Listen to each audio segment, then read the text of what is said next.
So in this screencast, I'm going to go through how I went about solving the system that we have. So, I guess just to go back to basics, we have a system where we have a non-thoroughly mixed heating system. So we have a heating apparatus on one of the volumes, and an input and an output from the other volume, and then a recycle stream between the two.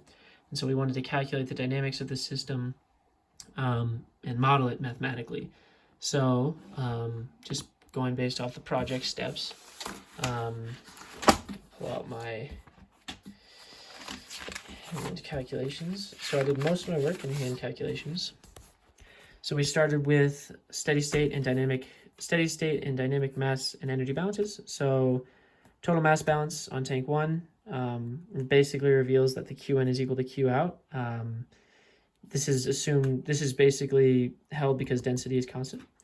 For tank 2, from tank 2 we learned that Q recycle 1 is equal to Q recycle 2, again because of that constant density assumption. So then we can move on to the energy balance, where we get functions for the derivative of T1 with respect to time, with a bunch of parameters, and the same thing for T2. T2 notably has UA, where T1 does not, since the heating element is in T2, or is in volume 2, I should say. And then from this, we'll do some Laplace transforms. So that's what step 3 was. So we take Laplace transforms of that system in order to get towards our transfer functions, which we then put those transfer functions into a block flow diagram. So this is before control. So we have this loop here is not a control loop. It's because of the interplay of QR. So there's feed from V1 to V2 and V2 to V1. Because of that, there's this kind of separate loop that we have to kind of iron out. So to do that, first we added in the control system. So this is GC, which we haven't indicated yet, but will be a PI controller. And then we move it to, this is what we did in one of the in-class CPPs, where we changed this transfer function, which has this internal loop, to, using the loop law, we change it to be Tin and Tin as an input, which is our disturbance variable, and then our set point, which is what we want T1 to be. And we do that by modifying the steam valve. So the flow rate of steam is our manipulated variable, our disturbance variable is Tn, and our controlled variable is T1. And like I said, GC is equal to Kc times 1 plus 1 over tau is, which is proportional interval control with no derivative control. So then we fit our data to find Kv and tau v, which was pretty easy. It was basically straight from homework number 8. So here we can just see how that was done. We have the T-steam calc, which is based off of the time, the steam temperature, and the steady state steam temperature. See, that's a locked variable there. Steady state is that 160, and then we add to that the deviation from. We do the inverse Laplace transform from here. So TS bar is that 160, and then we have KVM, and then this is our tau v that we calculate by minimizing the difference between T-steam calc and T-steam actual. And then that's what we use to determine Kv, which is essentially 1, and then tau v, which is 1.238. And then that gives us this pretty graph, which is T-steam comparing steam temp compared to steam temp calc. And you can see they're very close, which is good. The sum of the errors is 0.3, so it's very accurate, tau v and Kv. So then we analyzed the exit temperature data based off of a change in the control. So this involved quite a bit of calculations, manipulations. So we needed to use heaviside expansion to solve for this expression to get it down into things that we could inverse Laplace transform. So that involved finding alpha 1, an alpha value for alpha 1. I think I actually have a better...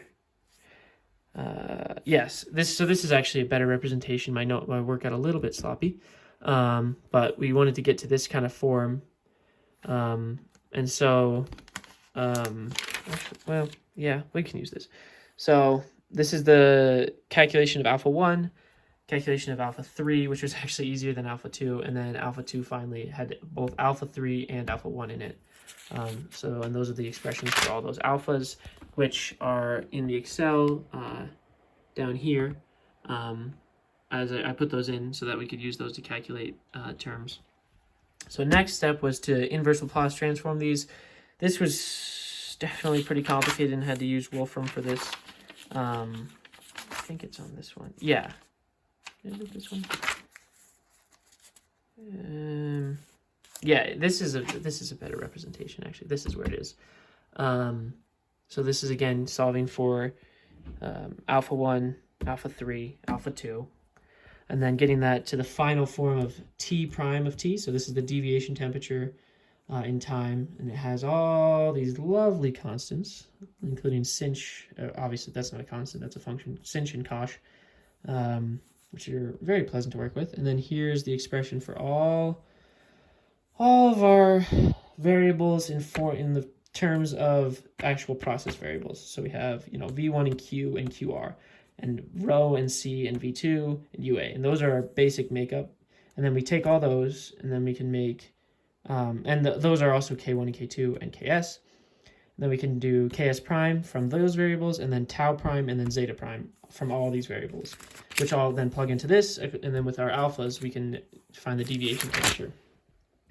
So basically the same process. We do a sum of squared errors minimization. So here's the minimization. And we get this very pretty graph where we have effluent temperature calc and then effluent temperature actual. You can see they're very nicely aligned, which is great. So that was successful. Then we extrapolated to design conditions using our steady state energy balances. And so we found T2 bar to be 95.1 degrees Celsius, and T steam nu needs to be 146.4 degrees Celsius at a minimum. Or that's what we want it to be. And then next up was controller tuning. So we used direct substitution, found the characteristic equation of the open loop, set that 1 plus that of G open loop equal to 0. And then we did all our calculations. So we used the real and the imaginary components to find omega omega ultimate and Kc ultimate. From that, we can find the ultimate period, and then we can find the values of Kc and tau I from that Ziegler-Nichols approach. And then finally, we modeled tau I or Ti prime for T in prime of T, deviation of 10 degrees Celsius, and saw how it returned. I've closed out of the Simulink, but this is an image of the graph we get out of it, and then we can pull that max value for the deviation. And then those were all the project steps. And then just to, summarize, we have our executive summary. So we present all of our data. There's our Simulink, our graph, our comparative graph between our calculated and actual, and then the Excel calculations that go into it. And then I'm going to attach all the hand calculations.